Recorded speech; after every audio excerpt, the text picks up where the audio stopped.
Hello दोस्तों, आज मैं आपके सामने रखने जा रहा हूँ बुक रिव्यू, जो कि नई किताब मैंने अभी पढ़ी है, रवीश कुमार के द्वारा लिखी गई है। बुक का टाइटल है बोलना ही है, लोकतंत्र, संस्कृति और राष्ट्र के बारे में।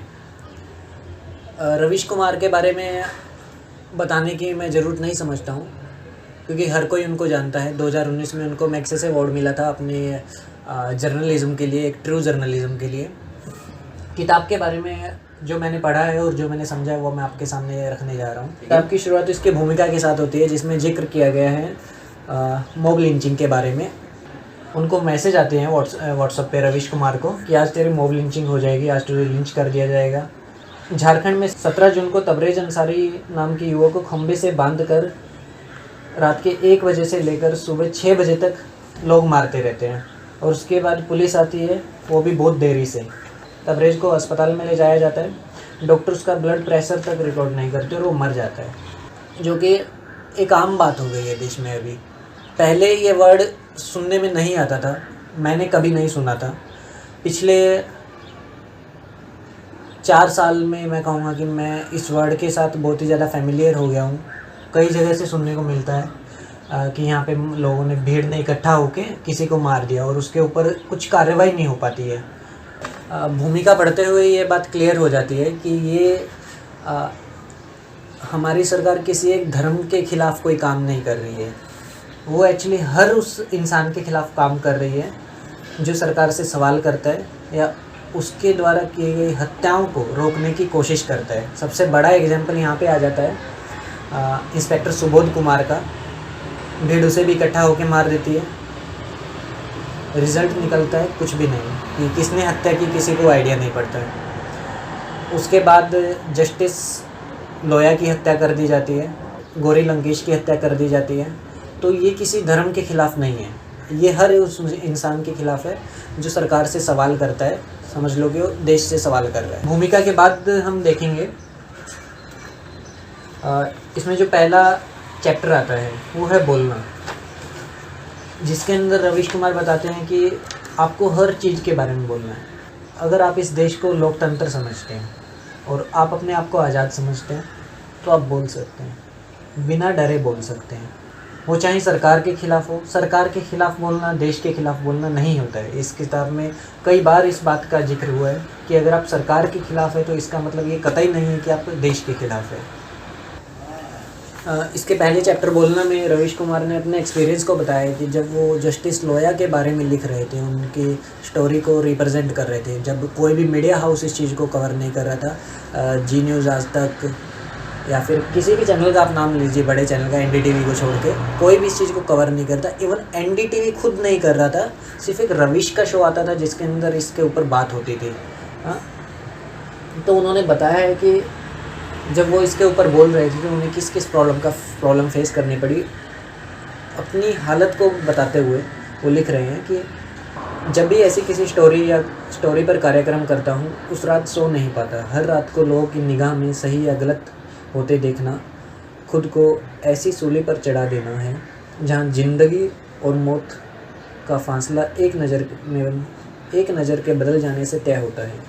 आपके ही लिखे या बोले हुए एक एक शब्द शरीर को भीतर से कुरेदने लगते हैं, जैसे कोई छेनी से पत्थर की दीवार तोड़ रहा है। आशंकाएं आपको जर्जर बनाती हैं। अक्सर इन बेचैनियों को साझा करने के लिए आसपास कोई नहीं होता है। डर बाहर से आता है और हौसला भीतर से। दूसरा चैप्टर जो इसमें दिया गया है, रोबो पब्लिक और नए लोकतंत्र का निर्माण। रोबो पब्लिक का यहाँ पे मतलब है कि कैसे पब्लिक को रोबोट बना दिया जाता है, कैसे लोगों को रोबोट बना दिया जाता है सत्ता के द्वारा, कैसे लोग बिना सोचे समझे या सोच समझकर किसी को मारने के लिए तैयार हो जाते हैं। और एक नया लोकतंत्र गढ़ने की कोशिश की गई है, जिसमें कि लोगों का महत्व कम होकर सरकार का महत्व ज़्यादा हो जाता है। उन्हें बताया जाता है कि सरकार से ही लोग है और सरकार से ही देश है, न कि लोगों से देश है या लोगों से सरकार है। ऐसा लोकतंत्र बनाने की कोशिश की जाती है। इस चैप्टर की शुरुआत में गुजरात के 2017 के इलेक्शन का जिक्र किया गया है। 2017 के 2 चरणों वाले गुजरात चुनाव के लिए मतदान शुरू ही हुआ था। ज़मीनी रिपोर्ट संकेत दे रहे थे कि 2 दशक से अधिक समय तक सत्ता में रहने के बाद भाजपा गुजराती जनता के बड़े हिस्से का समर्थन खो रही है और यह स्थिति विपक्षी पार्टी को लाभ पहुंचा सकती है। प्रधानमंत्री नरेंद्र मोदी अपने राज्य गृह में व्यापक चुनावी अभियान का नेतृत्व संभाले हुए एक बड़ी भीड़ को संबोधित करने के लिए पालनपुर पहुंचे। उन्हें सीधे तौर पे कांग्रेस के जो रिलेशन है पाकिस्तान के साथ बता दिए थे। बहुत से कांग्रेस के लीडर्स को बता दिया गया था कि ये पाकिस्तान के हैं और ये 2007 जब तक गुजरात के इलेक्शन ख़त्म नहीं हो गए तब तक इस मुद्दे को बार बार मीडिया में दिखाया गया, बार बार वो भाषण चलाया गया। लोगों को शायद लगने भी लगा होगा कि हाँ, कांग्रेस तो पाकिस्तान की पार्टी है जो इंडिया में राज कर रही है। और जैसे ही उनका एजेंडा ख़त्म हुआ, चुनाव जीत गए, वो मुद्दा पूरी तरह से ख़त्म हो गया। बाद में अगले इलेक्शन के दौरान पाकिस्तान फिर से आ जाता था। पाकिस्तान वहाँ पे आता था, मुसलमान आता था। लोगों को डराया जाता है कि कैसे देश की 80% पब्लिक 20% लोगों से डर रही है या उनसे खतरा है, ऐसा दिखाकर चुनाव जीते जा रहे हैं। और सेम चीज़ 2019 के इलेक्शन में हुई। एक इसी में बहुत ही काफ़ी मज़ेदार चीज़ बात का जिक्र किया गया है कि ट्रंप ने कहा कि कोई 10 साढ़े 10 लाख लोगों की भीड़ नज़र आ रही है। भारत में तो कब से 1 लाख की रैली को 10 लाख के में बताते रहे हैं, मगर अमेरिका में लोगों ने चुनौती दे दी कि प्रवक्ता और राष्ट्रपति ने भीड़ की गिनती कैसे कर ली।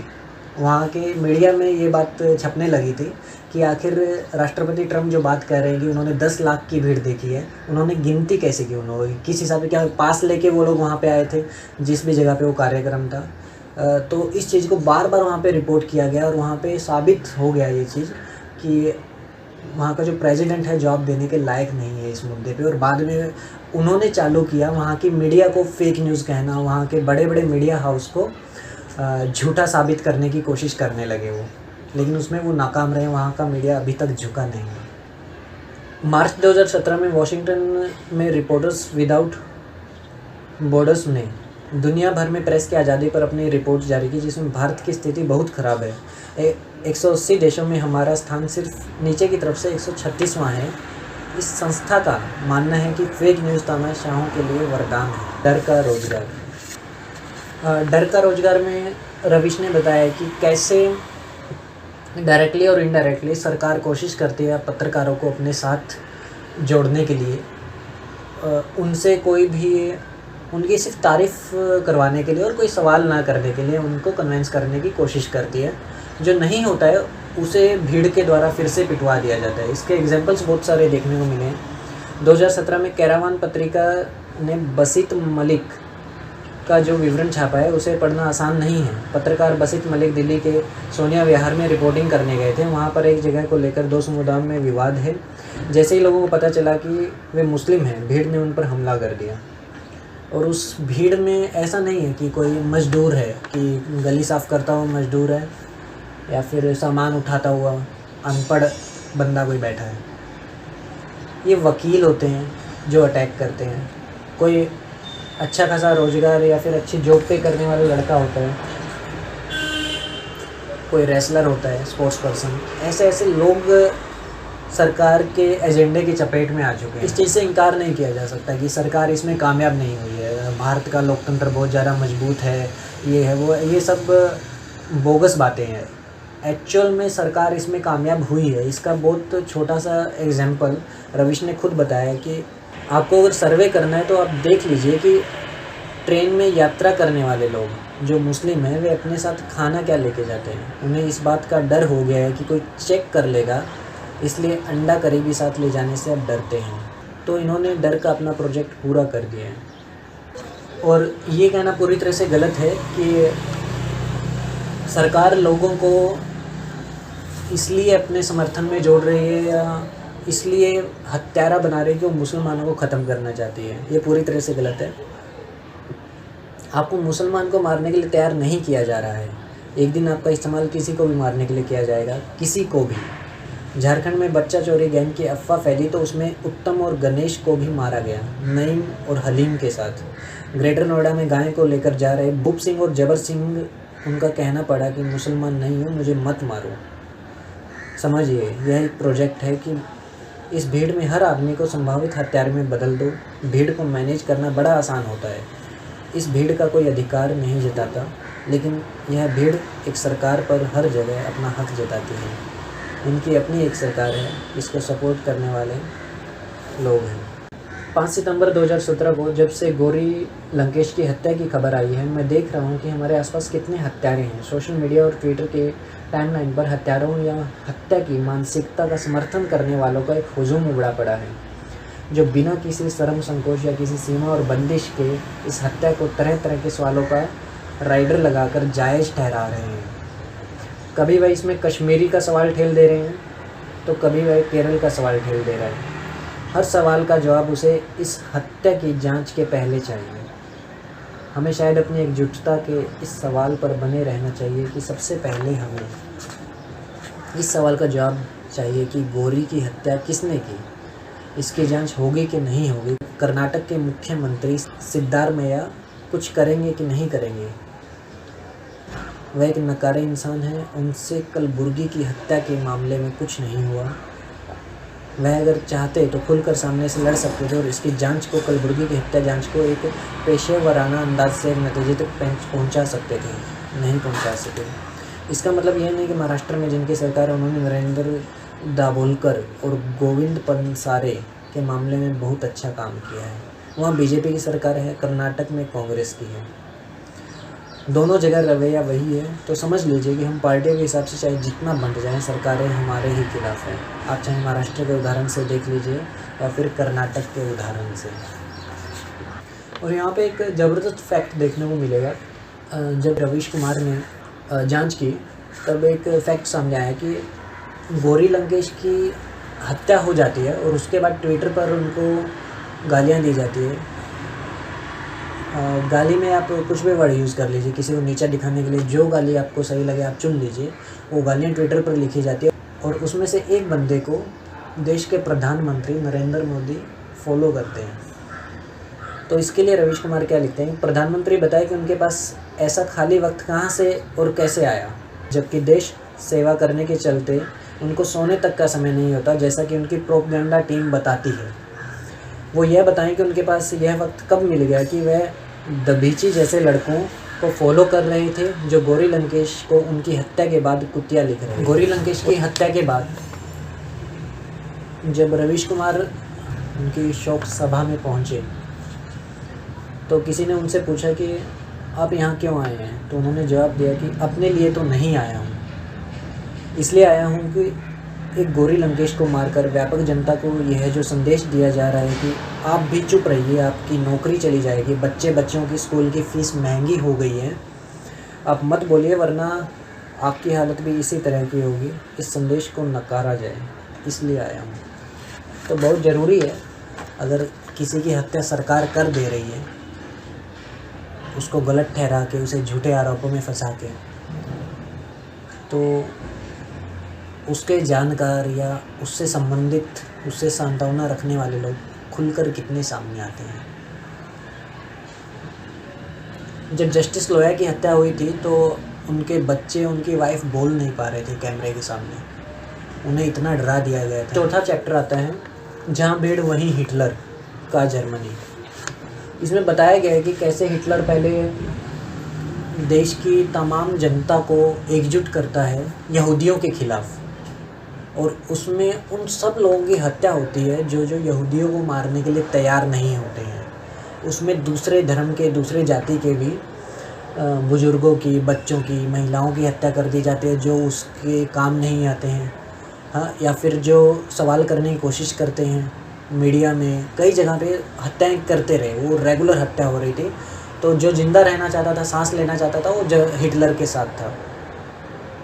और उस टाइम पे उसने इस चीज़ को नाम दिया था राष्ट्रवाद, सच्चा राष्ट्रवाद। सच्चा जर्मनी वही है जो हिटलर के साथ है। सेम चीज़ आज के दौरान मैं इंडिया में देख रहा हूँ। सच्चा राष्ट्रभक्त वही है जो बीजेपी के साथ है। हम यहूदियों को जर्मनी से बाहर निकाल देंगे, हम उनके साथ ऐसी क्रूरता बरतेंगे जिसकी किसी ने कल्पना नहीं की है। यह भाषण आज भी दुनिया भर में अलग अलग तरह से दिया जा रहा है। जब हिटलर तैयारी कर रहा था, वो नेता बन चुका था बहुत बड़े समुदाय का, पूरे जर्मनी का कह सकते हैं, और जब वो तैयारी कर रहा था नरसंहार की, तो इसमें बहुत से लोगों ने साथ दिया था। स्कूल और कॉलेज में पढ़ा रहे टीचर प्रोफेसर ने भी इसमें साथ दिया था। वो भी बच्चों के मन में ये बातें डाल रहे थे कि यहूदी ख़राब होते हैं, अगर वो मर जाए तो किसी को कोई सांत्वना नहीं होनी चाहिए, किसी को कोई परेशानी नहीं होनी चाहिए। 7 नवंबर 1938 की रात पेरिस में एक हत्या होती है जिसके बहाने जर्मनी भर के यहूदियों के घर जला दिए जाते हैं। हिटलर और गोएबल्स के तैयार मानस भक्तों को बहाना मिल जाता है, जैसे भारत में नवंबर 1984 में दिल्ली में बहाना मिला था, जैसे 2002 में गोधरा के बाद गुजरात में बहाना मिला था। 7 नवंबर को पेरिस में जर्मनी के थर्ड लीगेशन सेक्रेटरी अर्नेस्ट वुमेनरोथ की हत्या हो जाती है। हत्यारा पोलैंड मूल का यहूदी था। गोएबल्स के लिए तो मानो ऊपर वाले ने प्रार्थना ही कबूल कर ली हो। और उसके बाद जर्मनी के एक हिस्से में हज़ारों घरों को जला दिया गया और फायर ब्रिगेड को मुंह मोड़ के खड़ा रख दिया गया कि एक बार पूरी तरह जलने दीजिए, उसके बाद आप अपना काम शुरू कीजिए। यही चीज़ दिल्ली में हुई थी कुछ दिन पहले जब ट्रंप ने देश में विज़िट की थी, बट दिल्ली में किसी की हत्या नहीं हुई थी कि जिसके नाम पर लोगों ने ये चीज़ें शुरू कर दी थी। सरकार अहिंसा, भगत सिंह, अंबेडकर और गांधी के विचारों से इतनी खींच गई है कि सब कुछ जला दिया। पहले जेएनयू के स्टूडेंट्स को मारा गया, फिर जामिया एएमयू, फिर से जेएनयू और फिर दिल्ली का बड़ा हिस्सा जला दिया गया। लेकिन उस हत्या में, उस नरसंहार में जो पोग्राम दिल्ली में हुआ, उसमें एक चीज़ सामने आई कि इंडिया में अभी तक इंसानियत बचाने वाले लोग जिंदा हैं। वहाँ पे बहुत से मुस्लिम लोग ऐसे थे जो हिंदू को बचा रहे थे और बहुत सारे हिंदू थे जो मुस्लिम को बचा रहे थे और सिख कम्युनिटी के लोग इन दोनों को बचा रहे थे। और उस दौरान हमारे देश के प्रधानमंत्री चुप बैठे थे, जैसे कि उनको कुछ मालूम ही नहीं है कि देश की राजधानी में क्या चल रहा है। किताब में आगे लिखा गया है एक पैरे के बाद, पिछले 7-8 सालों में हिटलर ने अपने समर्थकों की फ़ौज को तैयार किया था। अब उससे काम लेने का वक्त आ गया था। उस फ़ौज को खुला छोड़ दिया गया था। पुलिस को कह दिया था कि वह किनारे हो जाए, बल्कि जहां यहूदियों की दुकानों को जलाना है वहां यहूदियों को सुरक्षा हिरासत में इसलिए लिया गया ताकि जलने का काम ठीक से हो जाए। सारे काम को इस तरह अंजाम दिया गया ताकि सभी को लगे कि यह लोगों का स्वाभाविक गुस्सा है, इसमें सरकार और पुलिस का कोई दोष नहीं है। जनाक्रोश के नाम पर जो खूनी खेल खेला गया उसका रंग आज तक इतिहास के माथे से नहीं उतरा है। यह वो दौर था जब यूरोप में आधुनिकता अपनी जवानी के गुरूर में थी और लोकतंत्र की बारात निकाली जा रही थी। ये जितना भी जर्मनी में जो जितनी हत्याएं हुई सब लोकतंत्र के नाम पे हुई कि हाँ हमें लोकतंत्र को बचाना है, हमें राष्ट्रवाद को, राष्ट्रभक्ति को बचाना है। इसी चैप्टर में फिर आगे जिक्र होता है इजराइल का। इजराइल की आज जैसी भी छवि है, लेकिन यहूदियों के साथ जो हुआ उसके लिए दुनिया आज भी अपराधी है। मगर उसी इजराइल पर फिलिपिन यानी कि इजराइल में क्या होता है कि यहूदी लोग फिलिपिन को मारते हैं। तो यहाँ पे सवाल यह बनता है कि क्या हिंसा का शिकार समाज अपने भोगे हुए की तरह या उससे भी ज़्यादा हिंसा करने की ख्वाहिश रखता है? गांधी ने तभी अहिंसा पर इतना जोर दिया।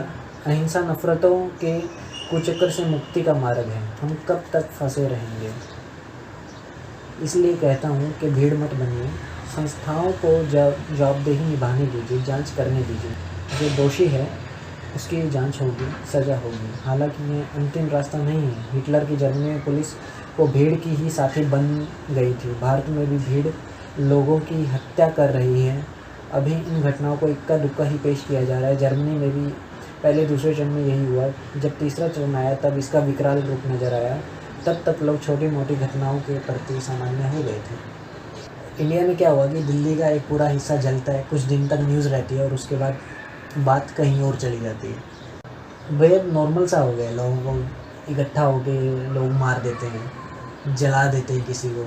और अब भी आज के दिन जहाँ पर पूरी दुनिया एक वायरस से जुड़ रही है, इंडिया इस बीमारी के साथ साथ एक और बीमारी से जुड़ रहा है जो कि इंडिया की मीडिया, जिसमें अगर मैं नाम लेना चाहूँ तो स्टार पत्रकार है सुधीर चौधरी, अमीश देवगन, अर्नब गोस्वामी और रूबिका लियाकत खान, अंजना ओम कश्यप। ये सब लोग हैं जो बार बार कम्युनल हेट्रेट को बढ़ावा देते हैं, वायरस को कैसे एक धर्म का नाम दे दिया गया। और आज क्या चल रहा है कि जगह जगह से वीडियो आ रहे हैं जहाँ पे लोग किसी का मुस्लिम नाम देख के उसको पीट दे रहे हैं, अकेला देख के उसका मुस्लिम नाम देख के। ये बना दिया गया है इस देश को, तो ये आम हो गया है। लोगों को लग रहा है कि ठीक है, इतना तो चलता है। भीड़ का अपना संविधान होता है, अपना देश होता है, वो अपना आदेश खुद गढ़ती है। हत्या के लिए शिकार भी खुद चुनती है। दुनिया में नेताओं की चुप्पी का अलग से इतिहास लिखा जाना चाहिए,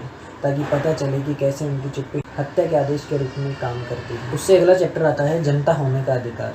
2014 में गोदी मीडिया ने आम दर्शकों के लिए एक सिलेबस लॉन्च किया है, जिसे मैं नेशनल सिलेबस कहता हूँ, जो अभी तक पूरा नहीं हुआ है। जबकि रोज़ शाम को उसका एक ही थीम, भले चैप्टर अलग अलग हैं।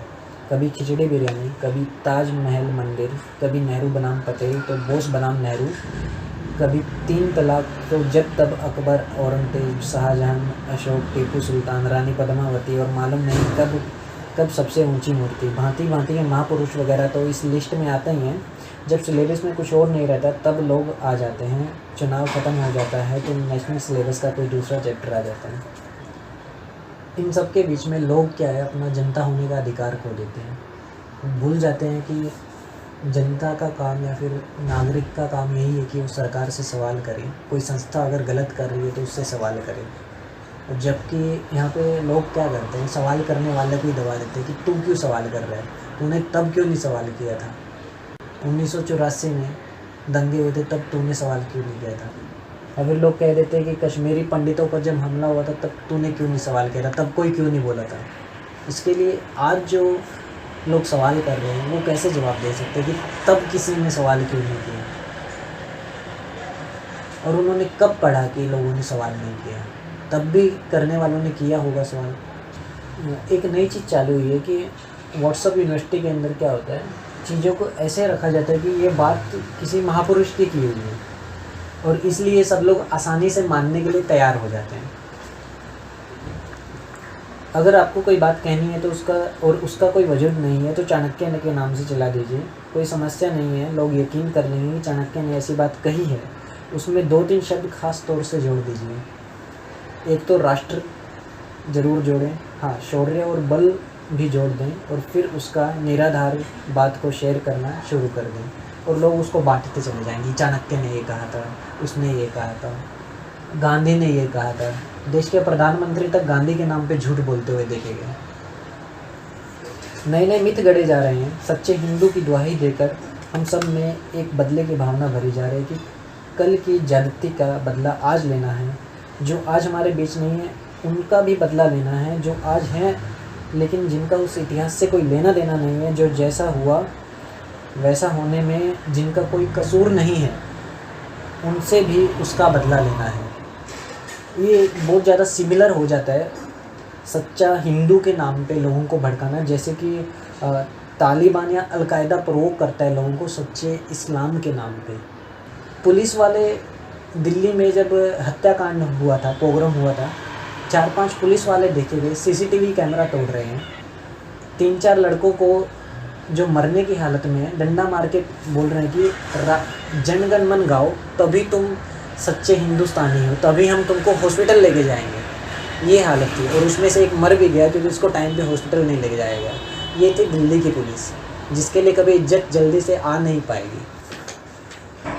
किताब में अप्रैल 2012 से लेके मई 2019 तक के अलग अलग सरकार के नेतृत्व में अलग अलग घटनाओं को सामने रखा गया है।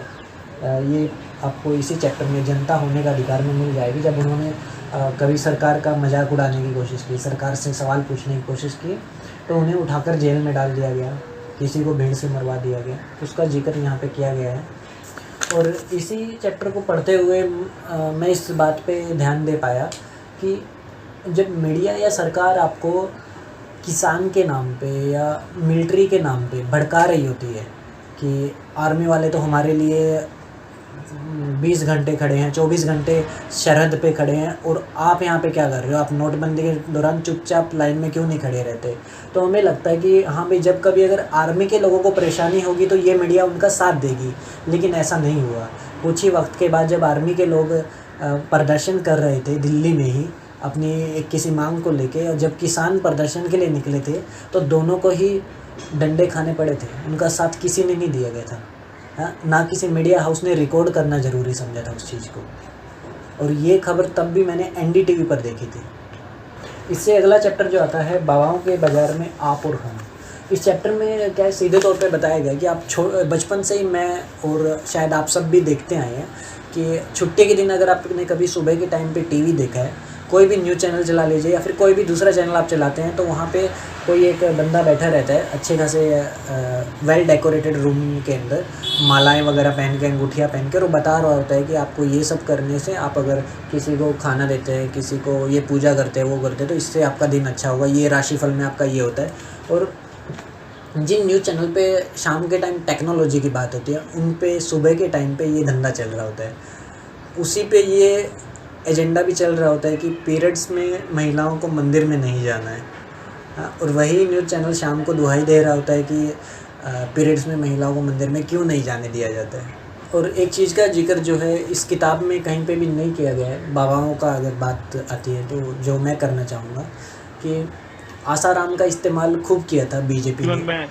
देश के प्रधानमंत्री कई जगह आसाराम का प्रचार करते दिखे, और आसाराम जो है देश के प्रधानमंत्री का प्रचार करते हुए दिखे इलेक्शंस में अलग अलग टाइम पे। गृह मंत्री भी यहाँ तक कि राजनाथ सिंह जो है। और उसके बाद वही आसाराम कई रेप केस में अंदर। इसके बाद जो चैप्टर है इसी किताब में, हम सबके जीवन में प्रेम, ये जो चैप्टर है मुझे सबसे प्यारा लगा, जिसमें 2 फिल्मों का जिक्र हुआ था। एक दूजे के लिए, ये वो फिल्म है जिसको मैंने पहले कभी नहीं देखा था, कभी मज़ा ही नहीं आया था, ओल्ड लगती थी बहुत ज़्यादा। इस बुक में उसका जिक्र देखने के बाद मैंने स्पेशली उसको डाउनलोड करके देखा, तो समझ आया कि लोकल में हम लोग क्या देखते हैं, लोग मोहब्बत के ख़िलाफ़ जाति के नाम पे होते हैं, धर्म के नाम पे होते हैं।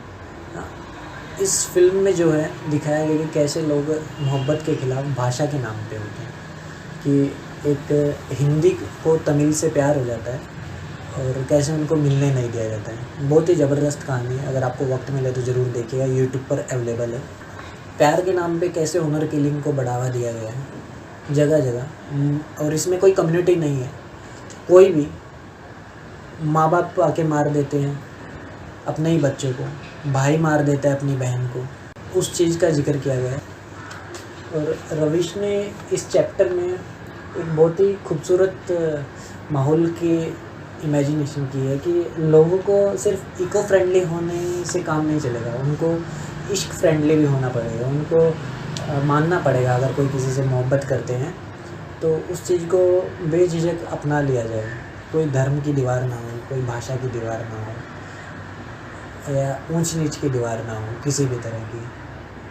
और ये बात हर कोई जितना जल्दी समझ जाएगा उतनी कम परेशानी होगी, उतनी कम हत्याएं होंगी। निजता का अधिकार संविधान की किताब में एक सुंदर सी कविता।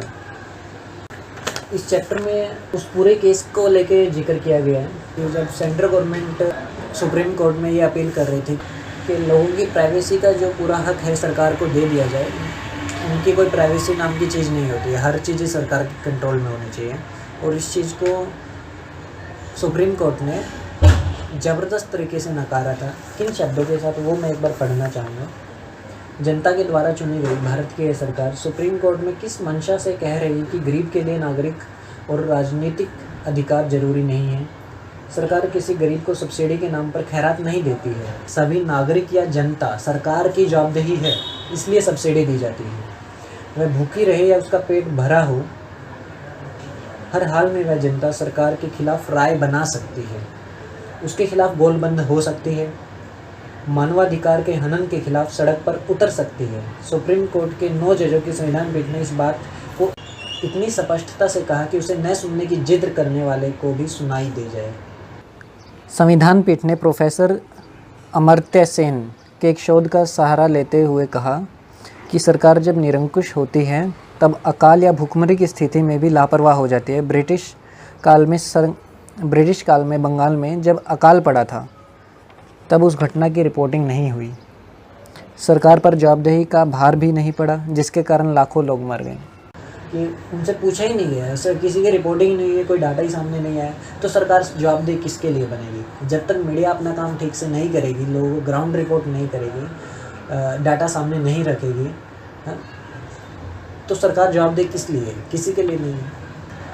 और ये चीज़ देखी गई जब जैसे प्रधानमंत्री ने बिना प्लानिंग के लॉकडाउन कर दिया अभी कुछ दिन पहले वायरस के नाम पे, जो एक सही फैसला है, बेहद सही फैसला है, लेकिन बिना किसी प्लानिंग के कर दिया। लोग सड़कों पर चलते चलते मर गए, भूख से मर रहे थे, किसी को पुलिस मार दे रही थी, जहाँ देखो पुलिस मार रही थी, और उस चीज़ से एक बहुत अराजक स्थिति पैदा हुई। लगभग मोटा मोटा 3-3.5 करोड़ मज़दूर जो कि अपने प्रदेश को छोड़कर दूसरी जगह जाते हैं काम करने के, वो सब परेशान होकर अपने घर की तरफ निकले।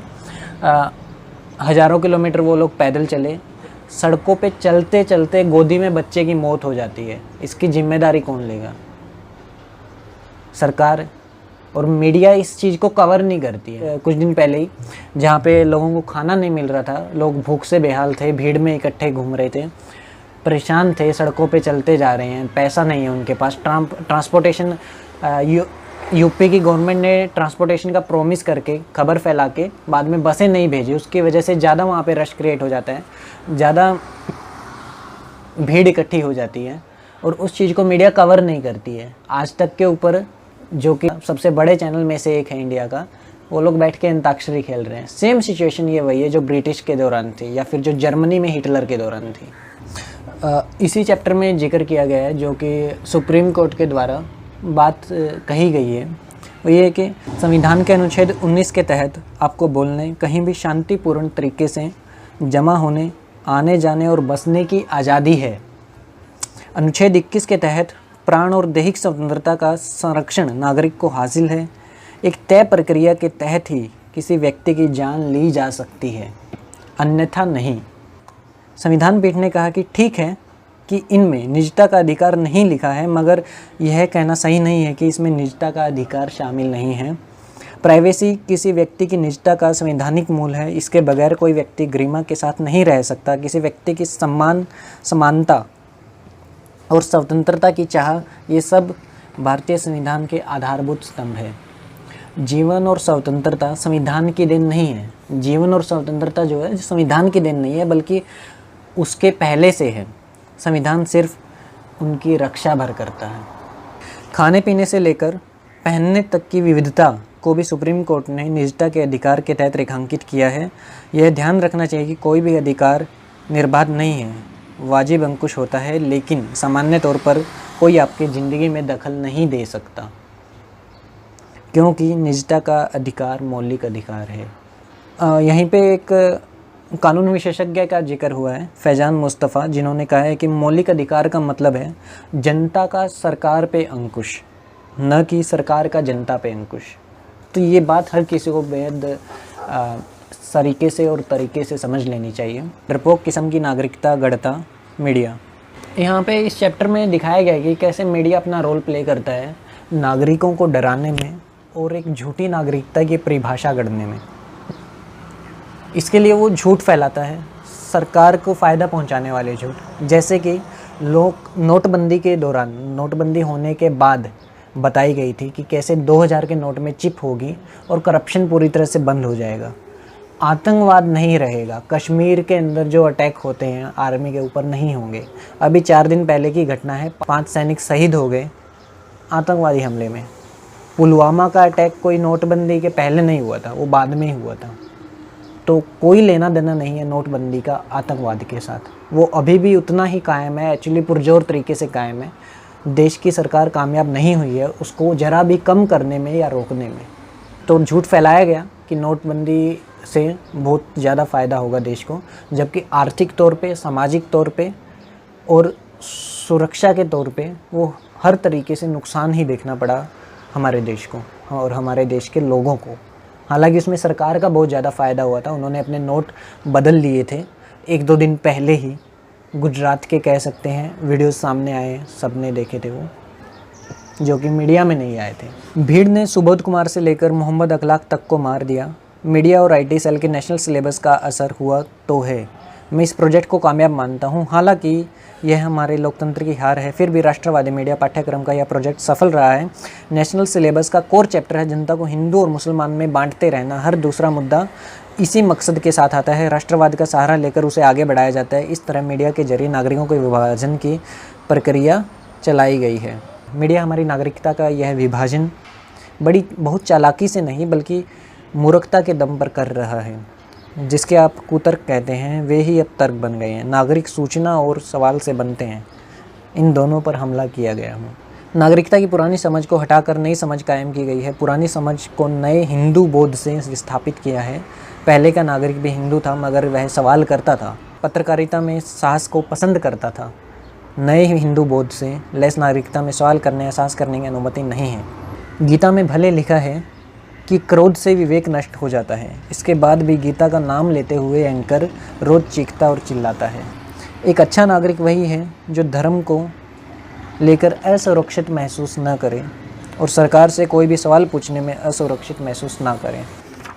इसके बाद जो चैप्टर आता है 2019 में 1984 को पढ़ते हुए, जिसमें फिर से उन्होंने ऑरवेल की किताब का जिक्र किया है और एक बेहद ख़तरनाक और सच सामने रखा है कि कैसे पुलवामा अटैक के अगले दिन एक CTN के नाम से एक ग्रुप बनता है फेसबुक पे और वो लोगों को अटैक करना चालू करते हैं जहाँ जहाँ पे लोग इसके बारे में सवाल कर रहे हैं कि सरकार कैसे नाकामयाब हो गई हुई इतने बड़े हमले को रोकने में। जो भी सवाल कर रहा था उसको ये लोग ढूंढते थे, चिन्हित करते थे और हमला किया जाता था। और हमला करने वालों में पुलिस शामिल थे। पुलिस उनको लोगों को पकड़ती थी, उनके ऊपर मुकदमे दर्ज कर रही थी अलग अलग जगह पे। और उन्होंने जो मिशन रखा था देशद्रोहियों का सफाई, यानी जो सरकार से सवाल कर रहा है उसे देशद्रोही बना दिया गया था। इसके बारे में आप रिपोर्ट सर्च कर सकते हैं गूगल पे। इसके बाद चैप्टर आता है 15 अगस्त को एक आइसक्रीम ज़रूर खाएं। ये एक इस पूरी किताब के अंदर अलग बात हो जाती है। अगर आपने अपने भीतर किसी भी प्रकार की नफ़रत पर काबू पाया है, सहनशीलता बढ़ाई है, तो आप 15 अगस्त मनाने के पूर्ण हकदार हैं। अगर आपको किसी दूसरे धर्म या समुदाय से नफ़रत नहीं होती है, आप 15 अगस्त मना सकते हैं। अगर आपने नफ़रत के ख़िलाफ़ आवाज़ उठाई है या उससे अधिक भीतर लड़ाई की है, तो ये समझिए कि भगत सिंह आपके लिए शहीद हुए, खुदीराम बोस आपके लिए फांसी पर चढ़े, महात्मा गांधी ने आपके लिए सीने पर गोली खाई। आपको 15 अगस्त मनाने का हक ज़रूर है और उसी खुशी में, उस आज़ादी की खुशी में कि आप अपने आप को आज़ाद महसूस करते हैं और ज़्यादा कुछ नहीं कर सकते तो छुट्टी का दिन होता है, एक आइसक्रीम लेके खा लिए करें। इसी चैप्टर में एक बहुत खूबसूरत लाइन है कि आप में जो ये खूबियाँ आई है वो उस भारत के सपने के कारण संभव हुई है जिसे हमसे पहले की अनेक पीढ़ियों ने खूबसूरत स्वेटर की तरह बुना है। जो आज़ादी है वो ऐसे ही नहीं मिल गई कि एक दिन लोग इकट्ठा हुए और उन्होंने किसी पेपर पे साइन कर लिया और देश आज़ाद हो गया। 1857 से लेकर 1947 तक लोग कई जगह पे हारे, टूट गए, मर गए। 90 साल लंबा ये संघर्ष चला। 1857 में पहली बार लोगों को हल्की सी भनक लगी कि हम लोग गुलाम हैं। उससे पहले तो लोगों को शायद अंदाज़ा भी नहीं हुआ था कि वो लोग गुलामी की ज़िंदगी जी रहे हैं। उन्हें महसूस हुआ कि ये जो अंग्रेज़ है ये उनकी सरकार नहीं होनी चाहिए, उनकी सरकार उनकी खुद की बनाई, उनके अपने लोग होने चाहिए।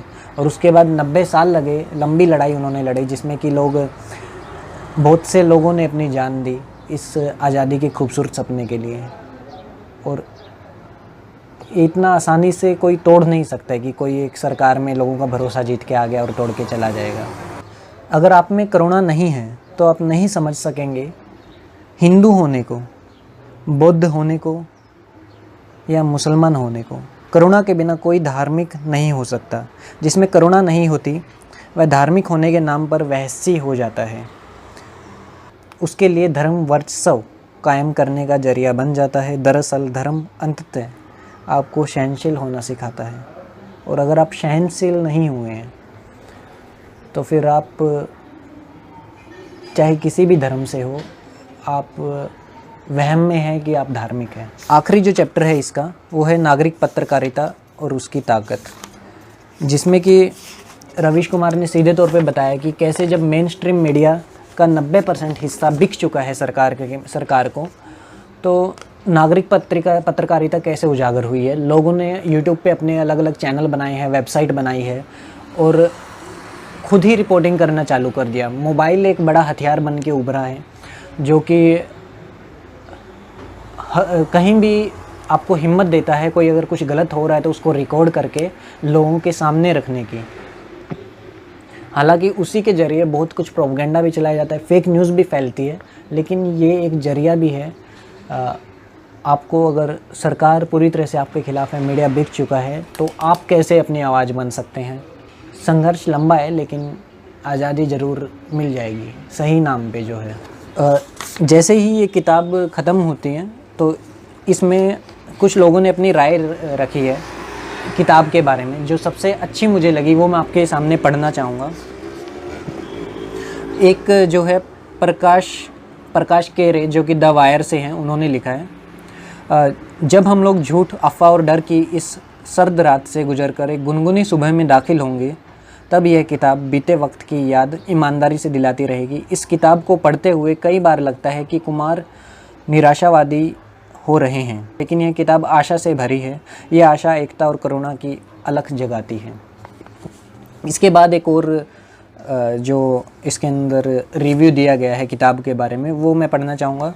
गीता शेषु ने बिब्लियो से जुड़े हुए हैं। ये बिब्लियो एक ऑनलाइन वेबसाइट है जो दुनिया भर में लोगों को किताबें उपलब्ध करवाती है।